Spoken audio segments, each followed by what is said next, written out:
Coucou, le problème est le suivant. On a une équerre ici avec un angle de 60 degrés. Et à côté, on a une autre équerre ici avec un angle de 45 degrés. Alors vous voyez, on a des graduations ici, ça mesure 24 cm. Et on a des graduations ici, ça mesure 17 cm. Alors on va mettre les deux équerres comme ça, que ce soit bien horizontal, hein, d'accord? On a nos deux équerres. Et la question qu'on vous pose, le problème, c'est quelle est la distance entre le sommet des deux équerres?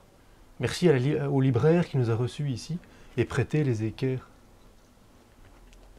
Quand on fait une représentation sur papier, on vous disait qu'il y avait une équerre de 45 degrés, une autre équerre de 60 degrés, qu'ici il y avait des graduations pendant 24 cm, que là on avait des graduations sur 17. Et alors qu'est-ce qu'on vous demandait? Oui, la distance entre les deux sommets. Donc en fait, ce qu'on vous demandait de chercher, c'est la distance ici. Hein. Donc ceci, c'est notre inconnu x. C'est ça qu'on doit trouver. Hein. D'accord? Donc, comment faire ça? Est-ce qu'il y en a qui ont une idée? Oui, tout à fait. On va effectivement fabriquer un nouveau triangle rectangle. On fait une parallèle ici en bas et qui est perpendiculaire ici au côté. Donc on va faire ceci. Pourquoi? Oui, parce qu'en fait, effectivement, si on arrive à connaître cette distance-là et cette distance-là, puisqu'on est dans un triangle rectangle ici, on pourra trouver notre inconnu x. C'est exactement ça l'idée. Donc, notons nos points. Donc, ceci, c'est le point A, le point B, le point C, le point D, le point E. Et alors, F, on va dire que c'est ce qu'on a construit ici. Hein. D'accord ? Alors, la première chose qu'on va chercher, c'est EF. Donc, comment est-ce qu'on fait pour chercher la distance EF? Eh bien, effectivement, vous faites le grand moins le petit. Donc, vous faites ED, la distance ED, moins la distance AB. Alors là-dedans, qu'est-ce qu'on connaît? Toujours en vert, ce qu'on connaît. ED, on connaît. AB, on ne connaît pas. EF, on ne connaît pas. Donc on n'est pas content. On a deux rouges. Mais, ben oui, ici AB, on est dans un triangle rectangle. On a un angle et on a le côté opposé. SOHCAHTOA, opposé, et on cherche l'adjacent. Donc, opposé, adjacent, c'est le SO, le K, le TOA, c'est le TOA. OK? Donc, on peut dire que dans ce triangle ABC, la tangente de 60 degrés, c'est égal à l'opposé sur l'adjacent. Donc, c'est égal à 24 sur la distance AB.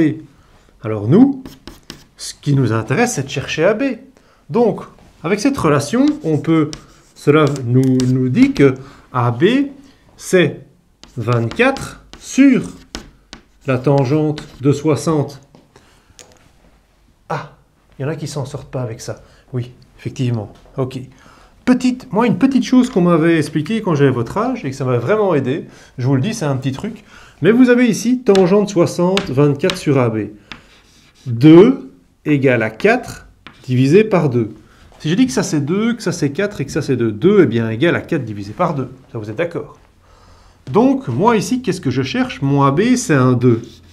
Donc, je cherche 4 divisé par 2. Donc, je prends celui qui est 4 et celui qui est là. Et donc, c'est pour ça que le tangent de 60, il passe en bas. Donc, c'est un petit truc. Hein. C'est juste un petit truc pour aider parfois. Mais donc, il ne faut surtout pas dire qu'AB est tangente 60 sur 24. Hein. C'est 24 sur tangente 60. Et là, vous prenez votre calculatrice. 24 divisé par la tangente de 60. Et ça vous fait 13,856. Donc, égal 13,856. OK? Donc, on peut chercher notre distance EF. EF, c'est donc égal à ED qui vaut 17 moins 13,856. 856. Donc, la distance EF est égale à 3,144, etc. OK? Donc là, on a ce côté-là. Il ne nous reste plus qu'à chercher le grand. Alors le grand, comment est-ce que vous faites? Ben oui, il est parallèle à celui-là. Donc c'est 24 plus ça. Et comment on peut trouver ça?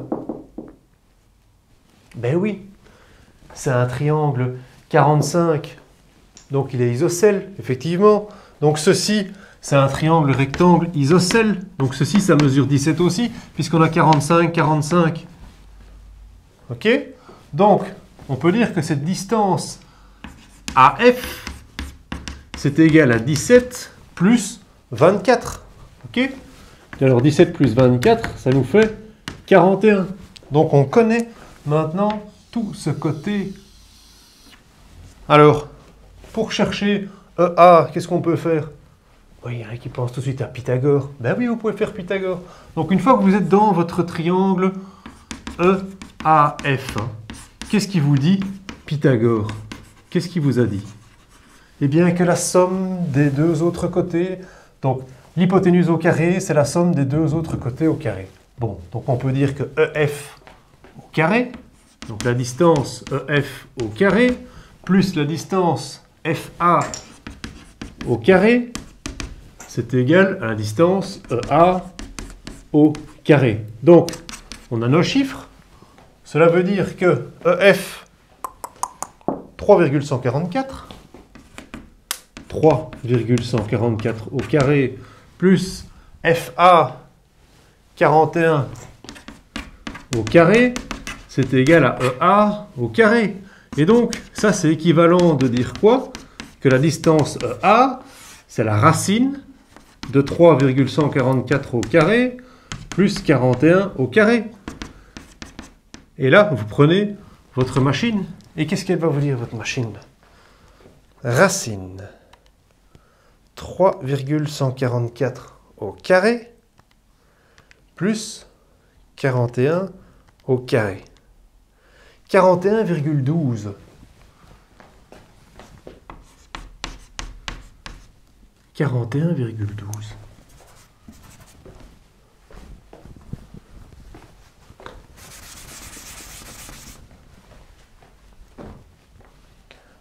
C'était une manière de faire par Pythagore. Mais est-ce qu'il n'y avait pas une autre manière de faire aussi? Oui, effectivement, on pouvait chercher l'angle par le SOHCAHTOA.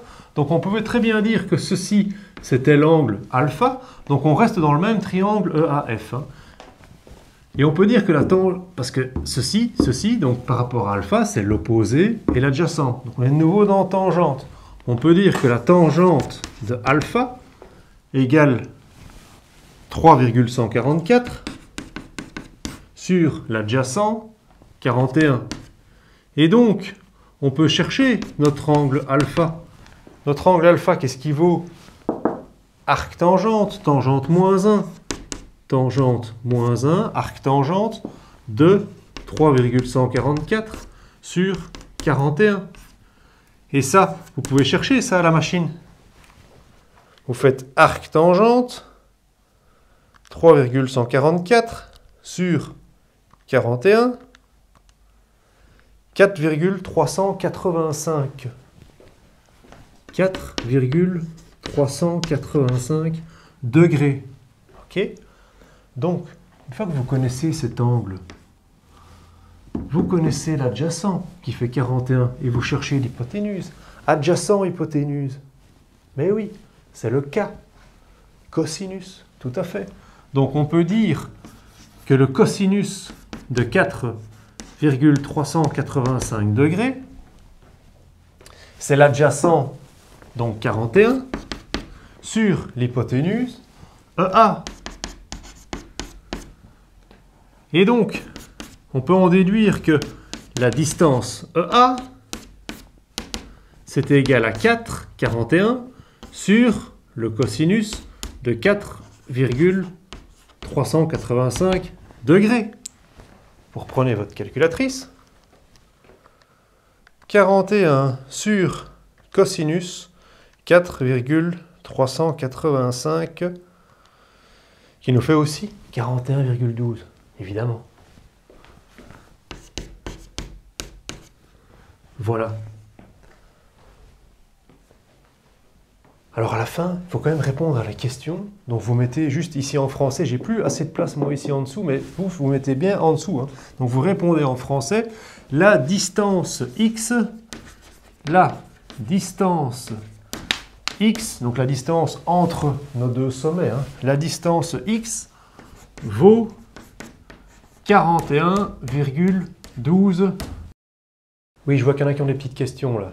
Ici, comment est-ce qu'on a fait? Oui, c'est vrai que je l'ai dit oralement, SOHCAHTOA, mais je n'ai pas vraiment écrit. Si vous voulez vraiment ceux qui s'en sortent pas là, hein, une fois que vous êtes dans le triangle ABC, vous êtes là-dedans, eh bien pourquoi est-ce qu'on a pris la tangente? C'est parce que, regardez, c'est SOHCAHTOA.